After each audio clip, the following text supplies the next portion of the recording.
Dieu leur avait déjà montré beaucoup de miracles. Ils avaient déjà vu beaucoup de miracles. Hein? Et comme je viens de le dire, la mauvaise chose, le mauvais esprit par lequel ils étaient déjà animés, c'était l'impatience. Et je disais que l'impatience, c'est une mauvaise chose. C'est une très mauvaise chose. Parce que comme on le voit ici, l'impatience peut te faire faire une chose complètement folle. Parce que ce qu'ils avaient fait là, c'était de la folie. Hein? Parce que je ne vois pas comment un objet en plan pouvait les sauver, pouvait les nourrir, pouvait les délivrer, pouvait leur donner ce qu'ils attendaient. Donc en fait, ici, le défaut que je veux faire ressortir, c'est la patience. Hein? Parce qu'il faudrait que dans ce passage-là, on étudie aussi les défauts, tous les défauts qui ont été manifestés. Hein? Tous les défauts qui ont été manifestés.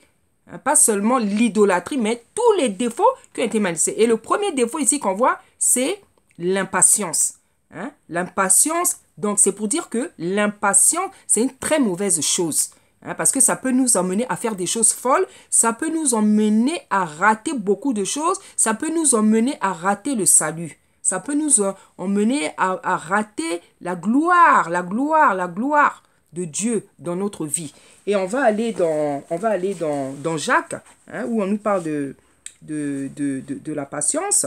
Dans le livre, dans l'épître de Jacques, on nous dit « Mes frères, regardez comme un sujet de joie complète les diverses épreuves auxquelles vous êtes exposés, sachant que l'épreuve de votre foi produit la patience, mais il faut que la patience accomplisse parfaitement son œuvre, afin que vous soyez parfaits et accomplis sans faillir en rien. » Amen. Voilà. Donc ici, on nous parle de la patience, on nous dit quel est le rôle de la patience. Hein? On nous parle de cette qualité merveilleuse, de cette qualité nécessaire pour les êtres humains, surtout pour les enfants de Dieu. C'est l'une des plus grandes qualités. C'est l'une des plus grandes parce que ici, on nous fait comprendre que la patience doit accomplir une œuvre parfaite. Hein? La patience doit accomplir son œuvre, une œuvre parfaite. C'est-à-dire que quand tu es patient, quand tu es une personne patiente dans la vie, tu es comme une personne qui est parfaite. C'est-à-dire que tu vas brancher difficilement dans la vie quand il y a quelque chose qui t'énerve, quand il y a quelque chose que tu n'as pas. Tu vas brancher difficilement. C'est une grande qualité. La patience, c'est une grande qualité. Et c'est même parmi les grandes qualités que Dieu nous demande. Et dans la vie de la prière, dans la vie des enfants de Dieu, hein, dans la vie spirituelle, c'est l'une des qualités. Pour ne pas dire peut-être, en tout cas, l'une des celles qui est placée avec les plus grandes. Parce que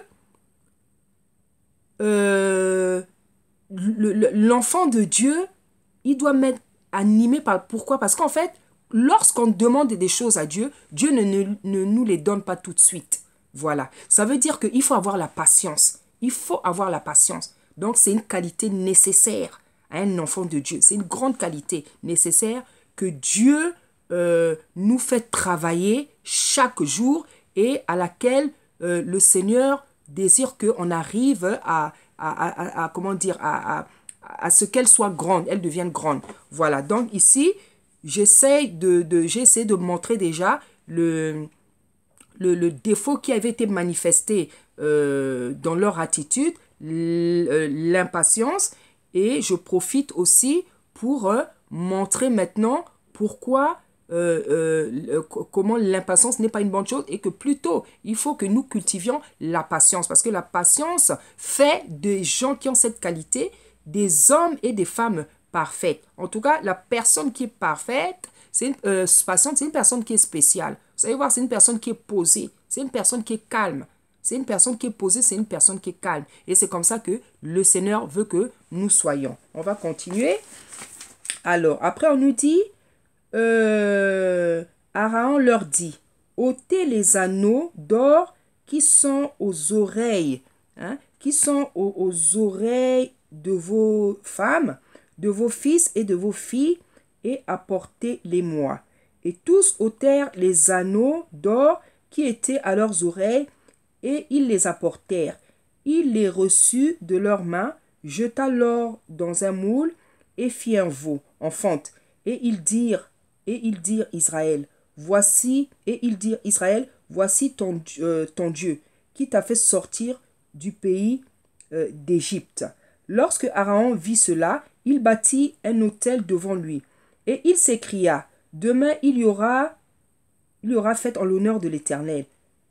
Voilà. Le lendemain, ils se levèrent. Bon, on va un peu s'arrêter, après je vais continuer. Donc on nous dit, ils ôtèrent et tous ôtèrent, Aaron leur dit, ôtez les anneaux d'or qui sont aux oreilles de vos femmes, de vos filles et de vos filles. Voilà. Et apportez-les-moi. Voilà. Donc en fait, ici, le deuxième défaut, le deuxième mauvais esprit qui les avait animés, c'était quoi? C'était la stupidité. Il y avait deux mauvais esprits ici qui s'étaient manifestés. C'était la stupidité et puis la folie. La stupidité et la folie. La folie, pourquoi? Parce qu'à cette époque-là, ils n'avaient pas l'Esprit de Dieu. Le Saint-Esprit n'était pas encore là. Le Saint-Esprit animait tout simplement quelques prophètes, peut-être des rois. Ça n'animait pas encore les enfants de Dieu. Voilà. Donc, quand on n'a pas l'Esprit Saint, quand on n'a pas l'Esprit de Dieu, on est comme un fou. On est comme un animal. Et comme ils n'avaient pas encore l'Esprit Saint, l'Esprit de Dieu, ils étaient comme des fous. Non seulement ils étaient comme des fous, et puis ils étaient stupides. Parce que c'est vraiment de la stupidité. C'est vraiment de la stupidité que de croire qu'un objet peut vous sauver. C'est vraiment de la stupidité. C'est de l'idiotie. C'est de l'imbécilité. Et Dieu, dans les Proverbes, il parle de la stupidité. Parce que la stupidité, c'est quelque chose de terrible. Hein? La stupidité, c'est quelque chose de terrible. Dieu, il dit dans les Proverbes, je crois que c'est dans Proverbe 1, il dit stupide. Jusqu'à quand serez-vous stupide? Donc Dieu nous parle de la stupidité. La stupidité, c'est quelque chose de terrible. Quand tu es stupide, tu es bête. Quand tu es stupide, tu es idiot. Quand tu es stupide, tu es un idiot. Tu ne réfléchis pas. Tu es un insensé, comme une personne qui n'a pas d'intelligence. Hein? Et là, ils avaient manifesté la stupidité. La stupidité et la folie.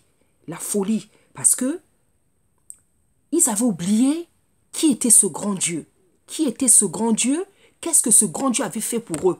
Ce grand Dieu qui les a sauvés, qui les a soutenus en Égypte, ce grand Dieu qui les a fait sortir à main levée, hein, à main levée de la terre d'Égypte, ce grand Dieu qui les a protégés pendant que l'armée de Pharaon et les Égyptiens les poursuivaient, les menaçaient, ce grand Dieu qui leur a fait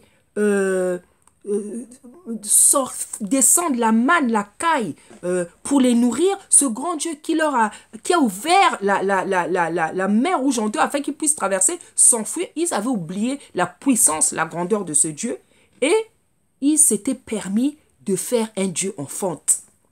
Hein? Voilà, donc c'était de la folie parce qu'ils avaient oublié la puissance, la grandeur de Dieu. Ils avaient oublié que ce Dieu-là, c'est un Dieu redoutable. Un Dieu redoutable qui peut vous frapper promptement. Qui peut vous frapper promptement par rapport à ce qu'ils avaient fait. C'était quelque chose de grave. Ils avaient oublié qui était ce Dieu-là. Que ce Dieu, c'est un Dieu qu'il faut craindre. Mais voilà ce qu'ils s'étaient permis de faire. Donc ils étaient dans la stupidité, ils étaient dans la folie. Ce qu'ils avaient fait là, c'était une chose vraiment folle. Et c'est pour ça que ça avait irrité le Saint d'Israël. Parce que s'il y a quelque chose qui irrite le Saint d'Israël, c'est l'idolâtrie. C'est l'idolâtrie.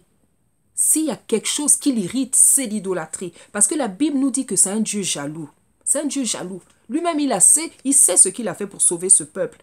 Il sait qu'est-ce qu'il a fait pour sauver ce peuple. Que ça soit dans l'Ancien Testament, que ça soit dans l'Alliance renouvelée. Il sait qu'est-ce qu'il a fait pour sauver ce peuple-là. Il a donné son fils. Hein? Il a donné son fils. Et donc, eux, ce qu'ils avaient fait, c'était quelque chose de grave. Parce qu'ils avaient déjà vu les miracles de Dieu. Et ces miracles-là, ils les ont vus à l'œil nu. Parce que nous, c'est par la foi qu'on voit les miracles. On ne voit pas ce que eux, ils ont vu. On ne voit pas, ce n'est pas de la même manière. Eux voyaient les choses, des représentations terribles.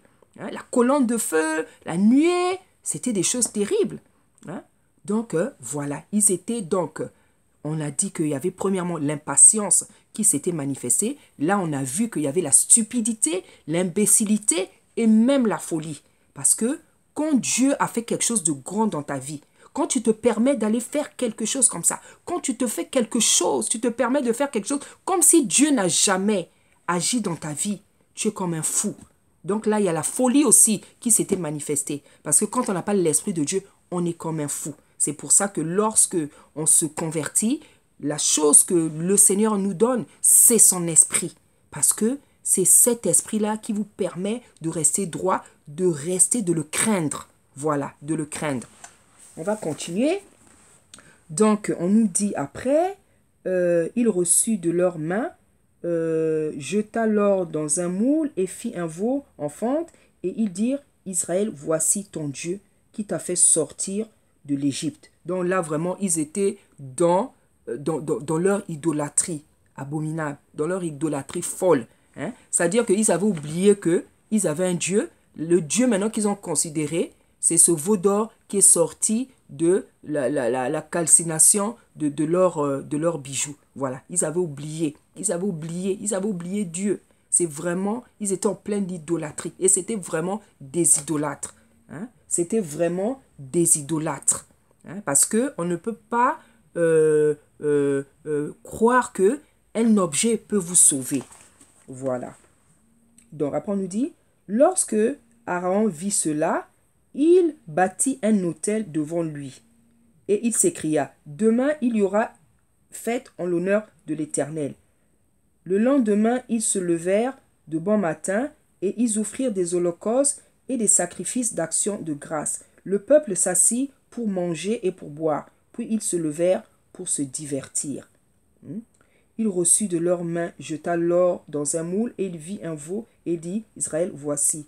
Lorsque Aaron vit cela, il bâtit, voilà. Donc voici, non seulement ils ont dit, Israël, voici ton Dieu. Donc pour eux, le Dieu là, c'était maintenant ce veau d'or. Et qu'est-ce que Aaron fait? Aaron vit cela, il bâtit un autel devant lui. Il s'écria, demain il y aura fête en l'honneur de l'Éternel. Là vraiment, ils étaient vraiment en plein délire. Hein? Ils étaient vraiment en plein délire. Ils étaient vraiment dans le délire total. Hein? Comment on peut bâtir un autel à un objet? Comment peut-on bâtir un autel à un objet? Parce que l'autel qu'on bâtit, quand on bâtit l'autel, la personne pour laquelle on a bâti, elle doit agréer cet autel-là. Elle doit agréer. Et elle doit te bénir ou elle doit agir, réagir. Elle doit agréer. Hein? Mais un objet en fonte, en bois, qui n'a ni âme, ni esprit, qui ne parle pas, qui ne marche pas, qui ne se meut pas. Hein? Comment on peut bâtir? Donc, c'était en fait, je pense que c'était, je ne sais pas si c'était le fait de manquer de l'Esprit de Dieu. Parce qu'effectivement, quand on n'a pas l'Esprit de Dieu, on est comme des fous. Et ici, là, le peuple d'Israël avait vraiment manifesté sa folie. Hein? Hein? Aaron, qui bâtit un autel comme s'il avait affaire à une personne, comme s'il avait affaire à Dieu, à qui il offrait une offrande, à qui il rendait une action de grâce. Hein? Il bâtit. C'est de la folie. C'est de la folie. Donc, en fait, cette idolâtrie-là, il y a eu beaucoup de péchés, beaucoup de mauvais esprits, beaucoup de péchés, de défauts qui ont irrité l'Éternel. Il n'y avait pas seulement l'idolâtrie en elle-même. Il y avait tous ces défauts-là qui ont accompagné cette attitude, avaient aussi beaucoup irrité le Seigneur. Parce que le Seigneur savait les miracles qu'il avait fait pour eux. Voilà. Donc, monsieur se lève, le sacrificateur, le prêtre, hein, le lévite se lève pour offrir, faire un autel, bâtir un autel devant cette abomination-là, qui était l'objet de leur idolâtrie. Voilà. Hein? Donc il vit cela, il bâtit un autel devant lui et il s'écria demain, il y aura une fête en l'honneur de l'Éternel. Mais vraiment, le délire total. Non seulement vous péchez, vous déconnez, vous péchez, vous faites quelque chose de grave comme ça et vous estimez que Dieu est avec vous et qu'il agrée la folie que vous êtes en train de manifester. Hein? C'est pour dire aussi que, vous savez, il y a des gens qui font des choses dans la vie. Hein? Ils sont tellement convaincus que ce qu'ils sont en train de faire, des enfants de Dieu, hein, des serviteurs, des servantes, ils sont en train de convaincus que ce qu'ils font c'est bien et que Dieu est avec eux, alors qu'ils sont en train de pécher, ils sont en train de commettre une abomination. Hein? C'est comme comment dire, les hommes de Dieu, hein, qui continuent à prêcher, qui continuent à exercer le ministère, alors que le Seigneur n'est plus avec vous. Hein? Parce que vous avez des agissements, des comportements qui ne peuvent pas plaire à Dieu. Donc le Seigneur, Dieu, le Tout-Puissant, s'est retiré de vous depuis longtemps. Mais vous continuez à prêcher, à exercer le ministère parce que vous forcez. Hein? Parce que vous forcez. Hein? Et comme il ne se repent ni de son don ni de son appel, mais il n'est plus avec toi parce que tu as fait des choses graves. Tu as fait des choses graves, tu fais des choses graves et jusqu'à présent, tu ne t'es même pas repenti. Hein? Tu ne t'es même pas repenti. Tu crois et parce que tu as envie de croire qu'il est avec toi. Hein? Parce que tu as tellement confiance en toi. Mais voilà, donc il y a des gens, il y a des enfants de Dieu, même des serviteurs, des servants, qui continuent à exercer le ministère, à exercer le service, alors qu'ils ont fait quelque chose de grave, alors qu'ils sont dans des mauvais comportements. Hein? Il y a des pasteurs qui trompent leur femme, tu trompes ta femme, tu trompes ta femme, et ça ne te dérange pas de venir sur la chair comme ça pour continuer à exhorter, prêcher le peuple du Seigneur. Fais toi-même remplacer, le temps que tu fasses la repentance, le temps qu'on te délivre, fais toi-même remplacer. Hein? Fais toi-même remplacer. Des pasteurs qui sortent avec les jeunes filles et tu viens sur la chair, tu prêches. Des pasteurs qui prennent l'alcool, qui prennent le chanvre, comme le Seigneur m'avait déjà montré. Tu viens, tu prêches. Des pasteurs qui font payer la consécration comme si c'était une histoire de faire payer. Hein? Des pasteurs qui prennent le chanvre. Tu viens sur la chair, tu prêches. Vous n'avez même pas peur. Vous n'avez même pas peur. Il y a vraiment des gens qui sont courageux. Hein? Parce que nombreux sont morts sur la chair. Hein? Toi, tu n'as pas peur de mourir sur la chair. Tu n'as pas peur de mourir sur la chair. Il y a des gens qui meurent sur la chair. Hein? Donc, on continue. Le lendemain, ils se levèrent de bon matin et ils offrirent des holocaustes et des sacrifices d'action de grâce. Le peuple s'assit pour manger et pour boire, puis ils se levèrent pour se divertir. Donc en fait, ils étaient vraiment contents de ce qu'ils avaient fait. Ils étaient carrément contents. Ils étaient carrément contents de cette abomination. Donc, ils étaient dans le délire, dans la folie totale. Hein? Non seulement tu commets une abomination et tu es content. C'est comme une personne qui vient de commettre un meurtre. Tu viens de commettre un meurtre et tu es content. Tu viens de tuer quelqu'un et tu es content. Tu es malade. Tu es malade. Tu as des problèmes. Dans la tête, là, ça ne va plus. Tu es malade. Hein? Parce que tu es ôté la vie, c'est la chose la plus pire. Parce que c'est Dieu qui donne la vie, c'est Dieu qui la ôte. Hein? Mais quand un être humain commence à tuer, ça ne te fait plus rien. Tu te réjouis. Tu te réjouis de la mort des gens. Comme je vois certains parfois sur Internet, hein, quand quelqu'un meurt parce qu'il avait fait du mal, parce qu'il était... Toi, tu te réjouis. Mais fais attention, quelque part, je ne sais pas si c'est dans Isaïe, hein, on nous dit de ne même pas de nous réjouir quand Dieu frappe quelqu'un, même si c'était un méchant, parce que quand tu te réjouis, hein, la colère que Dieu a sur cette personne-là, la Bible nous dit qu'elle peut revenir vers toi. Même quand le Seigneur ôte une personne qui était méchante, ça ne sert à rien de se réjouir. Hein. Glorifie Dieu. Parce qu'il a exercé sa vengeance, sa rétribution. Mais ne te réjouis pas de la mort de quelqu'un. Ne te réjouis pas. Hein? Ne te réjouis pas. Parce que la Bible dit que, dans Ézéchiel, le Seigneur nous dit, je ne veux pas la mort du méchant.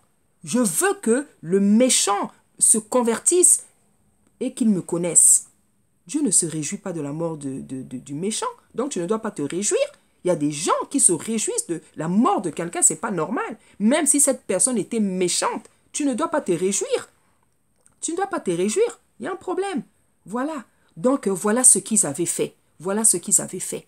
Ils ont fait une abomination, ils ont fait l'idolâtrie, ils ont fait quelque chose de très très grave. Ils étaient carrément contents. Ils ont fait des sacrifices, ils ont fait des autels, ils ont dansé, ils se sont réjouis, ils se sont divertis. Donc pour eux, ce qu'ils avaient fait, c'était normal. Donc ils ne se rendaient même pas compte que ce qu'ils avaient fait, c'était anormal, c'était grave, c'était grave.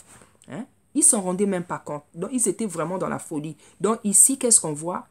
C'est au-delà de la stupidité, c'était car on était dans le domaine de la folie. Hein? Là, on était carrément dans le domaine de la folie. Voilà. Donc, on va continuer. L'Éternel dit à Moïse, va descendre car ton peuple que tu as fait sortir du pays d'Égypte s'est corrompu. Hein? Ils se sont promptement écartés de la voie que je leur avais prescrite. Donc, il y a des gens qui s'écartent promptement de la voie que Dieu leur prescrit. Il y a des gens qui s'écartent promptement de ce que Dieu leur dit. Hein? C'est-à-dire s'écarter promptement, pour ceux qui ne connaissent pas le mot. Hein? C'est-à-dire facilement, tu t'éloignes de la présence de Dieu. Tu t'éloignes des commandements de Dieu. Hein? Voilà. Donc, ils se sont promptement écartés de la voie que je leur avais prescrite. Ils se sont fait un veau en fonte. Ils se sont prosternés devant lui. Ils l'ont fait et ils se sont prosternés. Or, on ne se prosterne que devant le roi des rois. Ils n'arrêtaient pas d'évoluer dans la gravité du péché. Hein, dans la gravité du péché. Ils se sont... Et ça, Dieu a horreur de ça. Dieu a horreur de ça. Qu'on se prosterne devant des idoles. Il a vraiment horreur de ça. Voilà. Donc, ils se sont prosternés devant lui. Ils lui ont offert des sacrifices. Donc, en fait, Dieu, il est en train de dire ce qui l'a énervé. Il est en train de dire à Moïse ce qui l'a énervé. Donc, ici, ils se sont fait un veau en fonte. Ça l'a énervé. Ils se sont prosternés devant lui. Ça l'a énervé. Et ils ont offert des sacrifices. Et ils ont dit, Israël, voici ton Dieu qui t'a fait sortir. Parce qu'en fait, ce qu'ils ont fait pour ce veau enfant-là, c'est ce qu'on fait à Dieu. C'est devant le Saint d'Israël qu'on se prosterne. C'est au Saint d'Israël, c'est à Tata Nzambe qu'on offre des sacrifices. C'est devant l'Éternel des armées qu'on bâtit un autel. Et en fait, toutes ces choses qu'ils devaient faire à Dieu, qu'on fait à Dieu, et ils l'ont fait devant un objet. Devant l'objet de leur... Donc, ça avait irrité le Saint d'Israël. Parce que c'est un Dieu jaloux. C'est un Dieu jaloux. C'est un Dieu jaloux. Ce qu'ils avaient fait là, c'était pas normal. Ce qu'ils avaient fait là, c'est des choses qu'on fait à Dieu, à Tata Nzambe. Voilà. Donc, et il a dit, voici ton Dieu qui t'a fait sortir du pays d'Égypte. L'Éternel dit à Moïse, je vois que ce peuple est un peuple au cou raide. Voilà. Donc, en fait, tout ce qu'ils ont fait là, c'est des choses qu'on fait à Tata Nzambe. Des choses qu'on fait à Tata Nzambe. Et ils ont dit, Israël, voici ton Dieu qui t'a fait sortir du pays d'Égypte. Donc, en fait, pour eux, c'est ce veau-là qu'ils ont considéré comme Dieu. Pour eux, la personne qui les a fait, regardez la méchanceté. Et je comprends plus loin pourquoi le Seigneur dit que race méchante, race perverse. C'est une race méchante. Hein? Les enfants de Dieu sont souvent méchants. Hein? Sont pervers. Race méchante, race pervers. Hein? Il dit, voici ton Dieu qui t'a fait sortir du pays d'Égypte. Donc pour eux, c'était ce veau-là qui les a délivrés, qui les a soutenus, qui leur a donné la manne, l'écaille, qui a ouvert la mer rouge. Donc ce que Dieu avait fait, ils ont attribué ça à un objet. Ce que Dieu a fait, eux, ils ont attribué ça, ils ont oublié, ils ont attribué tout ce que Dieu avait fait, ils ont attribué ça à un objet. Ils ont dit, voici ton Dieu. Donc ils ont carrément déclaré que ça, c'est ton Dieu qui t'a fait sortir. Donc pour eux, la chose, parce que c'est une chose qui les a fait sortir de le peuple de l'Égypte, c'était ce veau en fonte. Vous voyez un peu le degré de méchanceté, le degré d'ingratitude, le degré de folie d'un peuple. Hein? Et c'est comme ça que le peuple, les enfants de Dieu sont encore jusqu'aujourd'hui. Il y a des enfants de Dieu dans la maison du Seigneur, dans l'église. Il y a des gens qui sont fous. Il y a des gens qui sont fous. Dans la maison de Dieu, il y a des gens qui sont stupides, qui sont insensés. Dans la maison de Dieu, il y a des ingrats. Dans la maison de Dieu, il y a des pervers. Dans la maison de Dieu, il y a des méchants. Comme Israël, là, il était. Voilà. Et plus encore, dans la maison de Dieu, il y a toutes sortes de choses. Il y a des jaloux, il y a des ingrats. Hein? À dire Dieu fait quelque chose pour toi, tu n'arrives même pas à voir ce que Dieu fait pour toi. Tu oublies facilement et tu accordes ça à une personne. Comme certaines personnes. Hein? Il y a une phrase là-bas dans notre pays qu'on a l'habitude de dire. Oh, yomoto salaka keto zala. Hein? C'est-à-dire, pour traduire, il y a des gens qui ont l'habitude de dire c'est grâce à toi qu'on vit, c'est grâce à toi qu'on est des gens, c'est grâce à toi qu'on est quelqu'un. Hein? C'est-à-dire, par exemple, si une personne est bénie, hein? Souvent dans mon pays, c'est quoi? Oh, yomoto salaka keto zala. Une fois, j'ai entendu ça, non? Et la personne qui avait accepté qu'on lui dise ça, j'ai dit, et tu acceptes ça comme si tu es Dieu, comme si tu es le Dieu de cette personne-là. Hein? Donc c'est grâce à toi qu'on vit, c'est grâce à toi qu'on mange, c'est grâce à toi qu'on est en bonne santé. Hein? Donc, comme on dit, au lieu d'adorer le Créateur, ils ont adoré la créature. Même quand quelqu'un te fait du bien, rends grâce à Dieu.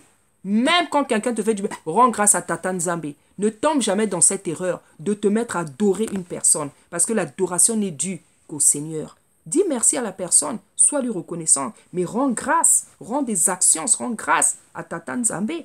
Tu ne peux pas adorer un être humain. Tu ne peux pas adorer un être humain. Et c'est ce qu'ils ont fait. Ils ont rendu grâce à un objet en fonte, à un veau d'or, à l'objet de leur idolâtrie. Ils ont dit, voici Israël, le Dieu qui t'a fait sortir d'Égypte. Hein? Donc, il faut faire très attention dans la vie. Il faut faire très attention. Dieu, c'est un Dieu jaloux. Dieu, il est Dieu. C'est le Créateur. C'est lui qui a créé toutes choses. La terre, la mer, les oiseaux, les océans, les îles. Hein? Le souffle de vie qu'il nous donne chaque jour, qui renouvelle, la santé qu'il conserve. Et tu vas te permettre, parce que quelqu'un t'a fait du bien, de te mettre à adorer cette personne, de te mettre à compter sur cette personne comme si cette personne était devenue Dieu.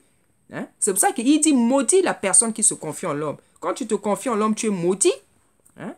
Quand tu te confies en l'homme, tu es maudit. Hein? Voilà comment le peuple d'Israël là s'était comporté. Après on nous dit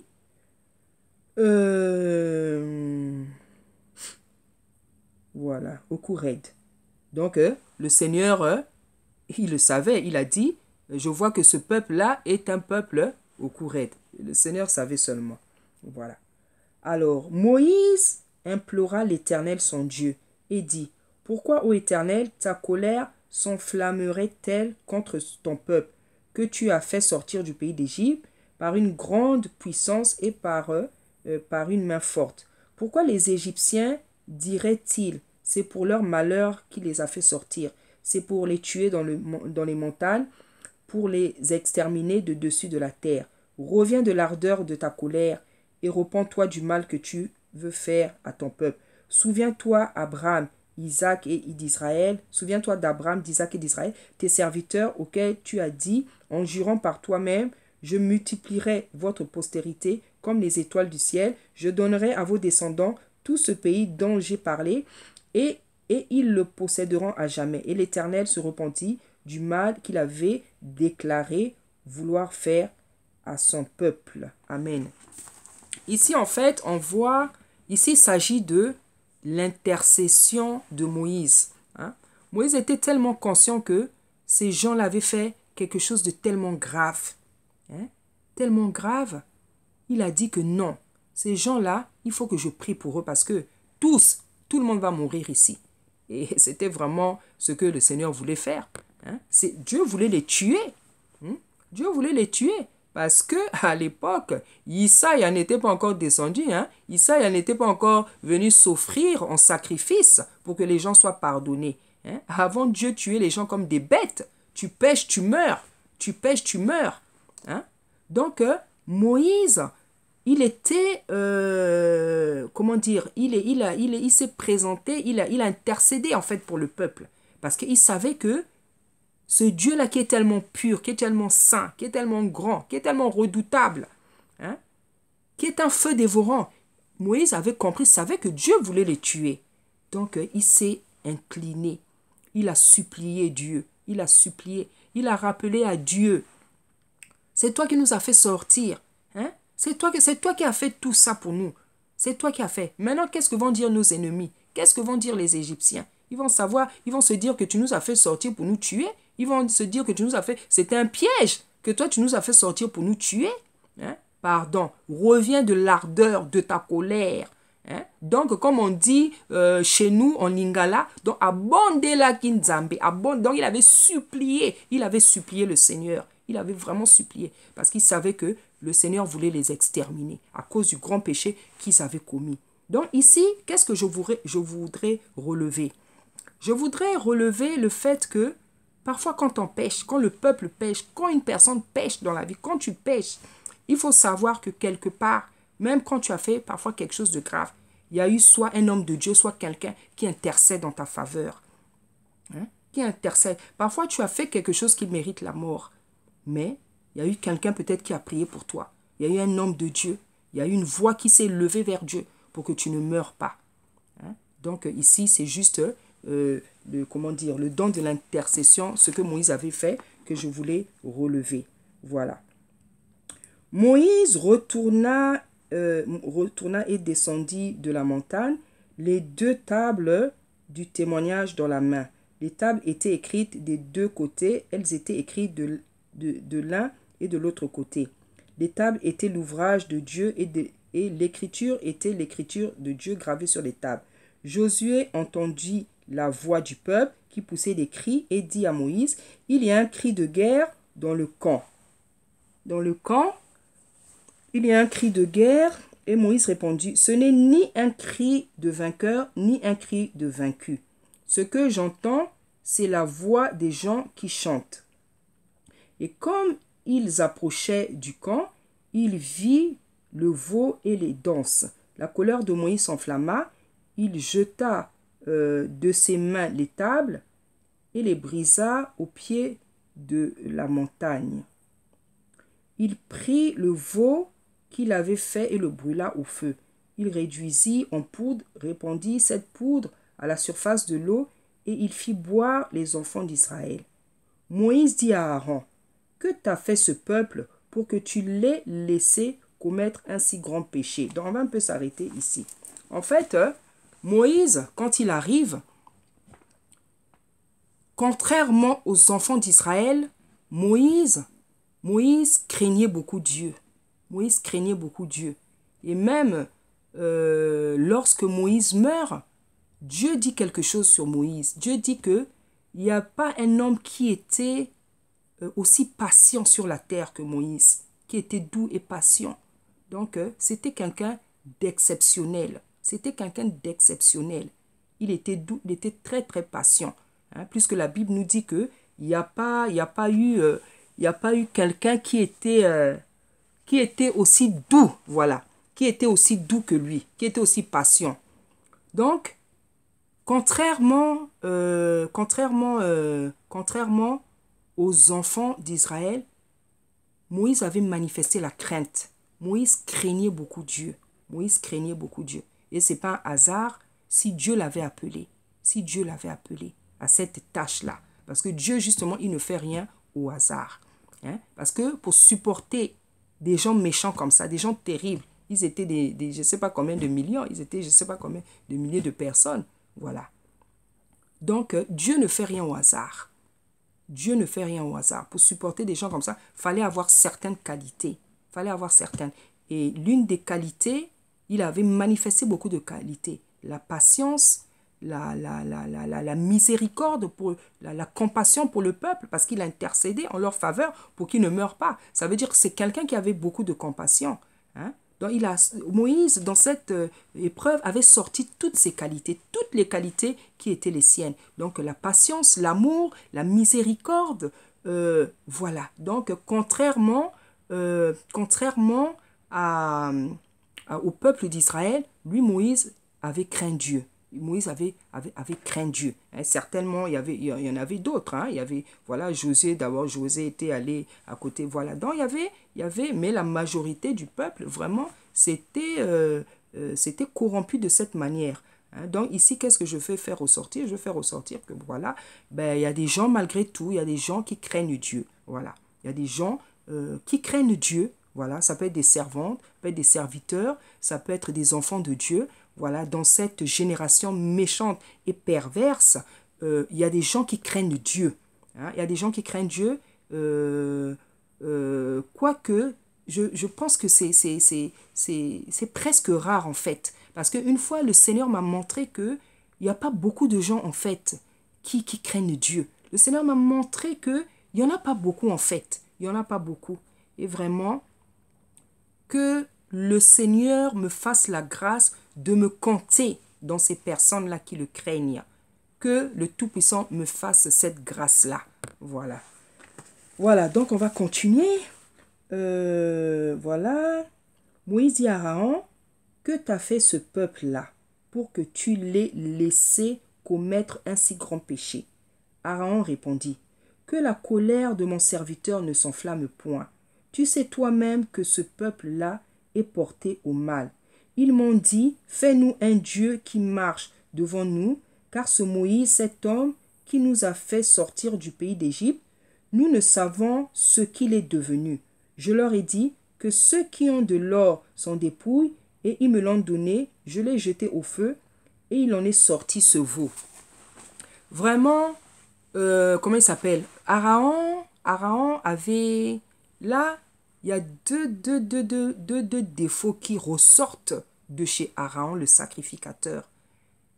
Il y a vraiment la stupidité. Il y a la stupidité.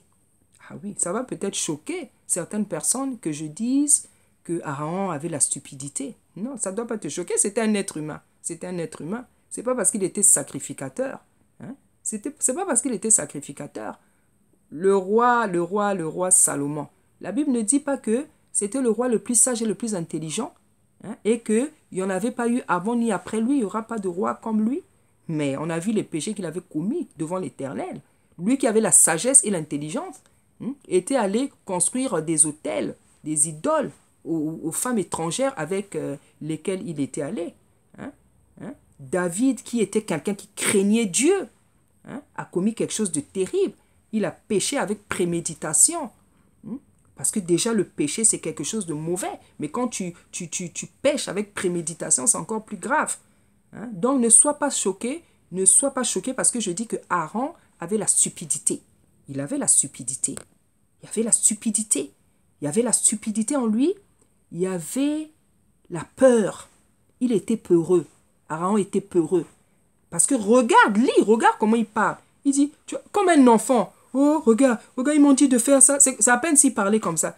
Ils m'ont dit de faire ça. Bon, moi j'ai pris leurs bijoux. Je leur ai dit de me donner les bijoux. Allez, moi j'ai pour moi fait. Voilà, comme un enfant qui parlerait en fait. Comme un enfant qui parlerait. Donc il y avait la stupidité et il y avait la peur. Parce qu'il n'avait pas le courage de s'opposer au peuple qui lui avait demandé une chose abominable. Hein? Et il a fait ça comme ça, facilement, comme si dans sa tête, il y avait quelque chose qui n'allait pas. C'est être insensé. C'est être insensé. Hein? C'est être insensé, c'est la stupidité. Et dans Proverbe, on nous dit stupide. Juxta, quand serez-vous stupide? Hein? Donc il y a des gens stupides. Il y a des gens stupides. La stupidité, comme je dis, c'est l'idiot, c'est l'imbécilité. C'est comme si dans la tête, ça ne va pas. Hein? La stupidité, c'est pas bien, la stupidité. Tu ne réfléchis pas, tu es comme un insensé. Tu es comme un insensé, quelqu'un qui n'a pas de sens, qui n'a pas d'intelligence. Voilà. Donc voilà. Et la peur aussi, il était peureux. Hein? Il était peureux parce qu'il s'est dit que ces gens-là, si je ne fais pas ce qu'ils me demandent ici, aujourd'hui, ils vont me lapider. C'est ça qui lui avait fait peur. Donc, il avait la peur. Il avait la peur en lui. Hein? Donc, tous les défauts que je suis en train de relever, de faire sortir, là, que ce soit l'impatience, que ce soit la folie, que ce soit la stupidité, que ce soit la peur, c'est des défauts qui doivent nous quitter. C'est des défauts qui doivent nous quitter. C'est des esprits qui doivent sauter, qui doivent nous quitter. Parce que quand tu as ces choses-là, tu risques de faire quelque chose de bête, d'idiot, de fou. Hein? La peur peut t'empêcher de faire quelque chose. L'impatience peut te faire quelque chose de fou, comme on l'a vu ici, là. Hein? Voilà les défauts qui ressortaient, qui sont ressortis chez... Hein? Il dit... Hein? Ils m'ont dit de faire ça, moi j'ai pris ça, je l'ai jeté au feu, et voici, on dirait quelqu'un, je ne sais même pas comment dire. Hein? Je ne sais même pas comment. Comme c'était un sacrificateur, un serviteur de Dieu, que je ne dise pas, que mes paroles ne débordent pas trop. Voilà. Moïse vit que le peuple était livré au désordre et qu'Aaron l'avait laissé dans ce désordre. Donc, c'était le sacrificateur, l'homme de Dieu, le sacrificateur. Donc, il y a des hommes de Dieu comme ça. Il y a des hommes de Dieu. Il y a des hommes de Dieu, même des servantes. Il y a des hommes de Dieu dans leurs églises qui laissent faire du n'importe quoi. Qui laissent faire du n'importe quoi. Tu es pasteur. Tu laisses les femmes venir avec des collants. Avec des collants. Hein? Il y a des mamans qui sont grosses, là, elles mettent le collant là. Toi, pasteur, tu laisses des choses comme ça. Hein?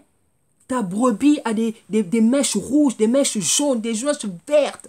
Hein? Les seins en l'air. Toi, pasteur, tu laisses des choses comme ça.